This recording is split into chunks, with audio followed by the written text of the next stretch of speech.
Hello दोस्तों, डर के अभाव चैनल में आपका स्वागत है। आज की कहानी है भूतिया होटल ब्लैक रोज। तो चलो कहानी शुरू करते हैं। रात के 11 बजे विक्रम अपनी गाड़ी चलाते हुए एक सुनसान सड़क से गुजर रहा था। घना कोहरा था और दूर दूर तक कोई इंसान नहीं दिख रहा था। उसने सोचा कि इतनी रात हो गई है, अब होटल ढूंढकर रात वहीं बिताना बेहतर रहेगा। थोड़ी ही दूर पर उसे एक पुराना अजीब सा होटल दिखा, होटल ब्लैक रोज। होटल देखने में बहुत पुराना लग रहा था। बोर्ड पर लगी लाइटें टिमटिमा रही थीं, जैसे कई सालों से सही से काम न कर रही हों। विक्रम गाड़ी पार्क करके होटल के अंदर गया। रिसेप्शन पर एक बूढ़ा मैनेजर बैठा था, जिसकी आंखें अजीब सी खाली लग रही थीं। एक कमरा चाहिए रात के लिए, विक्रम ने कहा। बूढ़े ने उसे गौर से देखा और धीमे से कहा, कमरा नंबर 306 छोड़कर कोई भी ले लो। विक्रम ने कहा, क्यों, उसमें क्या प्रॉब्लम है? बूढ़े ने कोई जवाब नहीं दिया, बस सिर झुका लिया। विक्रम ने सोचा कि उस कमरे में क्या है ऐसा। उसने जानबूझकर इस कमरे को लेने के लिए कहा।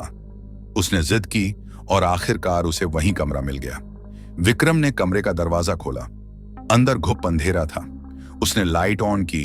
कमरा बिल्कुल सामान्य था, लेकिन माहौल में एक अजीब सी ठंडक थी। थोड़ी देर बाद जब विक्रम बिस्तर पर लेटा तो अचानक बाथरूम से किसी के चलने की आवाज आई। छप छप छप उसका दिल जोर जोर से धड़कने लगा। कोई अंदर है क्या? उसने आवाज लगाई। कोई जवाब नहीं आया। हिम्मत करके उसने बाथरूम का दरवाजा खोला, लेकिन अंदर कोई नहीं था। सिर्फ नल से पानी टपकने की आवाज आ रही थी।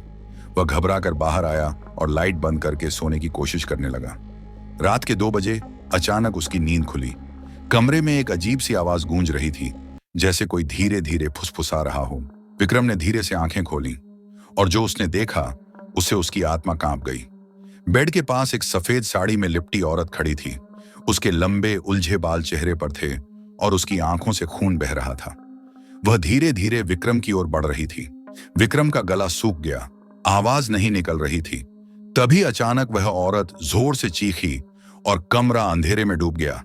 विक्रम बिस्तर पर जकड़ा हुआ था। उसकी आंखों के सामने वही सफेद साड़ी पहने भयानक औरत खड़ी थी। उसकी आंखों से खून बह रहा था और उसके चेहरे पर एक भयानक मुस्कान थी। वह धीरे धीरे विक्रम की ओर बढ़ रही थी। विक्रम ने खुद को हिलाने की कोशिश की, लेकिन उसका शरीर जड़ हो चुका था। ऐसा लग रहा था जैसे किसी ने उसे बांध दिया हो। तभी वह औरत जोर से चीखी और कमरे की सारी लाइटें झपकने लगीं।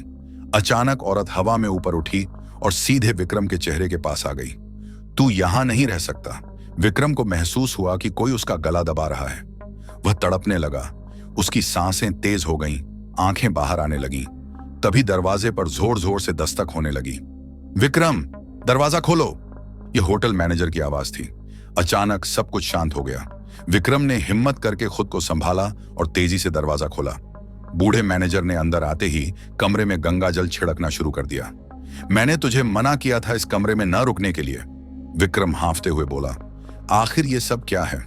बूढ़े आदमी की आंखों में डर था।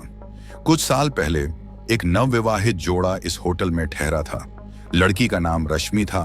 उसकी शादी जबरदस्ती हुई थी और दूल्हे ने उसे इसी कमरे में मार डाला। तब से उसकी आत्मा यहीं भटकती है। हर साल किसी न किसी पर हमला करती है। विक्रम ने यह सुना तो उसके शरीर के रोंगटे खड़े हो गए। फिर लोग इस होटल में आते क्यों हैं? बूढ़े ने गहरी सांस ली। हर कोई होटल छोड़कर भाग जाता है, पर यह होटल फिर भी कभी बंद नहीं होता, जैसे कोई इसे चलाए रखता है। विक्रम ने बिना देर किए अपना बैग उठाया और होटल से बाहर निकलने लगा। लेकिन जैसे ही उसने होटल का मुख्य दरवाजा खोला, वहां वही सफेद साड़ी वाली औरत खड़ी थी। उसकी आंखें विक्रम से टकराईं और वह जोर से हंसने लगी। हवा तेज हो गई। चारों ओर अंधेरा छा गया और अगले ही पल होटल की बिजली चली गई। विक्रम ने चीखने की कोशिश की, लेकिन उसकी आवाज निकल ही नहीं पाई। अगली सुबह होटल वापस वैसा ही था, पुराना, खामोश, डरावना। पर अब रिसेप्शन पर विक्रम बैठा था। उसकी आंखें काली हो चुकी थीं। तो दोस्तों, कैसी लगी ये कहानी? अच्छी लगी तो लाइक करें, चैनल को सब्सक्राइब करें और हाँ, कमेंट करके जरूर बताना कि आपको कहानी कैसी लगी।